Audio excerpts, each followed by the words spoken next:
Abeysekera and I'm from Sri Lanka. Sri Lanka lost an extraordinary human rights activist, a woman advocate, and a fearless voice for marginalized.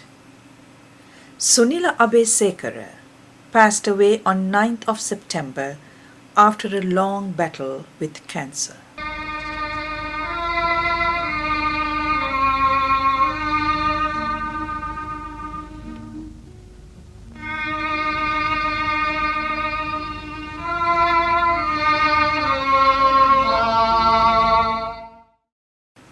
Sunila, who was born in 1952, committed her life to human rights, women's rights, and the rights of minorities and marginalized. In 1999, then Secretary General of the United Nations, Kofi Annan, presented Sunila Abeysekera with a UN Human Rights Award. As a Sri Lankan human rights defender, I think my primary responsibility is to continue to defend the human rights of Sri Lankan people. When I started working on human rights 2 decades ago, it was not easy, Abeysekera said once. One is regarded as a troublemaker, sometimes as a traitor, questioning the role of the government and of the different political actors in destroying democratic structures and creating a militaristic environment led to attacks from all sides, said Sunila. Unfortunately, the end of the military conflict in Sri Lanka has not meant any improvement in the human rights situation in the country.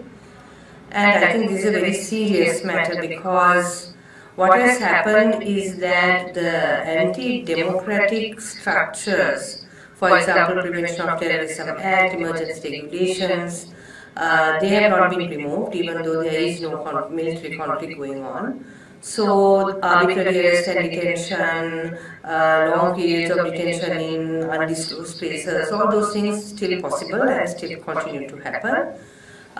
There is a cycle of impunity very strong. So people who commit human rights violations are not held accountable, and the government has resisted any idea of any international investigation into human rights abuses committed, for example, during the last months of the war. And that sends a clear message about impunity.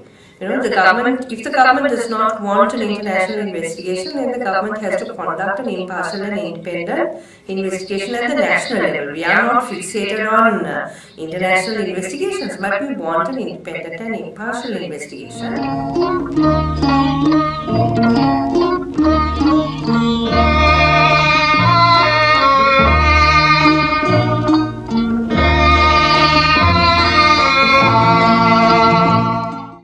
Sunila was one of the first Sri Lankans to raise the issue of disappearances in the 90s when hundreds of young people, particularly in the south, were disappearing at the hands of the state and JVP. She showed immense courage by becoming one of the main public spokespersons, bringing that reign of terror to international notice. The prevailing atmosphere of fear, which forced many into silence, did not stop the voice of Sunila, speaking against the human rights violations. As we come marching, marching through the beauty of the day, a million darkened kitchens, 1,000 men lost grave, are touched by all the radiance that a sudden sun discloses, and the people hear us sing, bread and roses, bread and roses.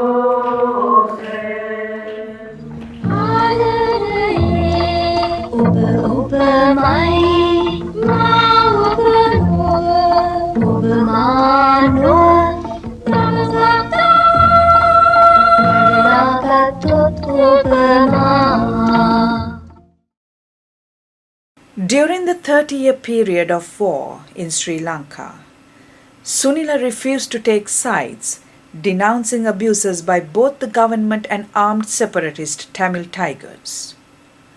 Although she won admiration from many in Sri Lanka for her neutrality and fierce commitment to uphold human rights, she had to face death threats. In an environment that had become increasingly difficult for human rights defenders, Sunila remained steadfast in her work. She had the rare honor of addressing the United Nations Human Rights Council at its opening session in 2006. Some branded her as a traitor and an enemy of the state for being critical of the government. In spite of all the mudslinging and psychological pressure brought upon her, she never wavered in her beliefs and her commitment to uphold the human rights for all the people. This she did with a risk to her own safety. As we come marching, marching, unnumbered women dead, go crying through our singing, the ancient call for bread, small art and love and beauty, their judging spirits new. Yes, indeed, it's bread we fight for, but we fight for roses too. Sunila had inspired and nurtured countless women and men of all ages the world over, inspiring many both directly and by example to challenge abusive authority at the local, national and international levels.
She fell in love with theatre and films from her younger days, and her performance in the Henry Jayasena's drama Makara, an adaptation from Eugenie Short's Dragon, is still in the memory of theatre lovers. She made a lasting memory with a haunting voice singing the song Udumbara Hinahenava with T.M. Jayaratne and Igo Dennis. Even to this day, some of the songs of Sunila with the beautiful melodies continue to resonate with the Sri Lankan film fans.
Sunila was a powerful figure not only in the women's movement of Sri Lanka but also at the international level. She advocated on ways to introduce basic concepts of non-violent ways of conflict resolution, focusing on a feminist perspective. One of the things that's really clear is that it's in societies and communities where discrimination against women is present, which is in almost every community, and where equality of women remains a questionable goal. The worse off women are in a pre-conflict situation, it's almost clear that those are the women who will be worst affected if there is a crisis, a conflict, a humanitarian disaster of any kind. She played a major role in the collective effort to draw the UN's attention to the need to include women's concerns, voices, and perspectives in peace building and conflict transformation. Today we take the words women's rights as human rights and violence against women as something that's always existed. But that was not the case. It was in 1994 that Sunila and Charlotte Bunch in the United States, North and South, joined together to push the UN system to deal with this issue of violence against women. And as you know, I was made a special rapporteur, and recently there was some evaluation saying that that rapporteur was quite a good rapporteur, and I must say that that was due to the advice and counsel and constant pushing by Sunila.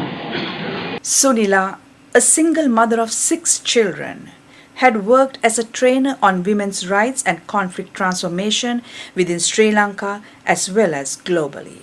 And I realized how profoundly she loved her mother and her children. And I want to take the opportunity today to thank them for allowing us to take her from them for so many hours to do our work.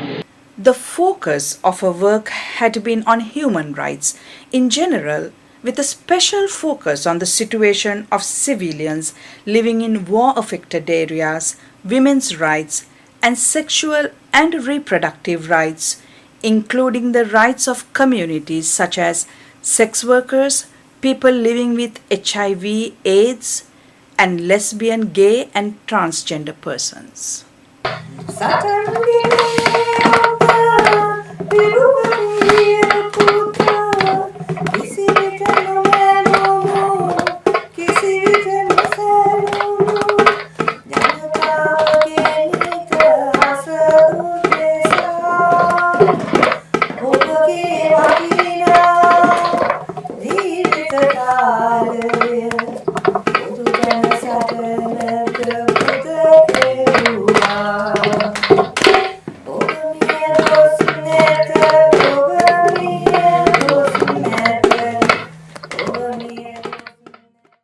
As a member of the majority ethnic community, all my life I have taken part in collective actions and creative activities to defend minority rights and to celebrate minority cultures, Sunila once said.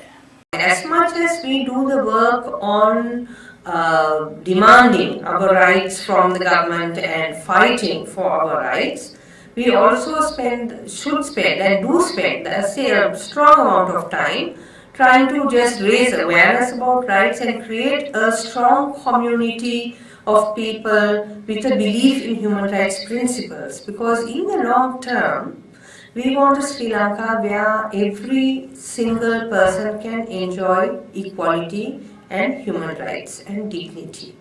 And in order to do that, we have to build a society of people who believe in those principles. Otherwise, what's the point?